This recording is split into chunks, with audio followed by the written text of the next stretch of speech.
గల్లా అరుణ Congress party నాయకురాలుగా మాజీ మంత్రిగా ఎమ్మెల్యేగా ఉన్నటువంటి రోజుల్లో అమర్ రాజా బ్యాటరీకి బోల్డ్ అంత భూమి ఇచ్చారు.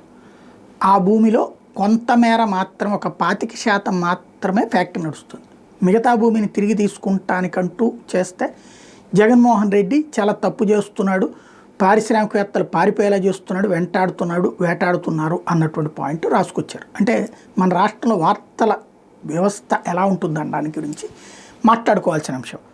అయితే ఇప్పుడు 2009లో అంటే కాంగ్రెస్ హయాంలోనే తిరుపతి జిల్లా మన్నవరం దగ్గర ఎన్టీపీసీ బెల్కి 620 ఎకరాలు కేటాయించింది ప్రభుత్వం.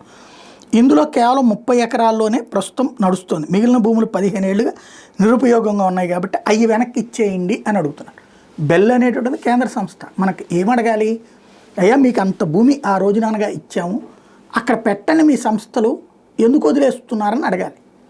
లేదు అది వెనక్కి ఇచ్చేయండి మేము వాడుకుంటాం అని రాష్ట్ర ప్రభుత్వం అడుగుతుంది. ఇది పరిశ్రమలు వేధించడం కాదు, ఇది వేధించడం కాదు, ఇంతకుముందు వేధించడం కాదు, ఒక యాంగిల్. లేదా అది వేధించడమే, ఇది వేధించడమే. ఏది నిజం అన్నది ఎవరి కోణంలో వాళ్ళు, ఎవరి పార్టీలకు అనుగుణంగా వాళ్ళు ఆలోచించుకోవాల్సి ఉంది.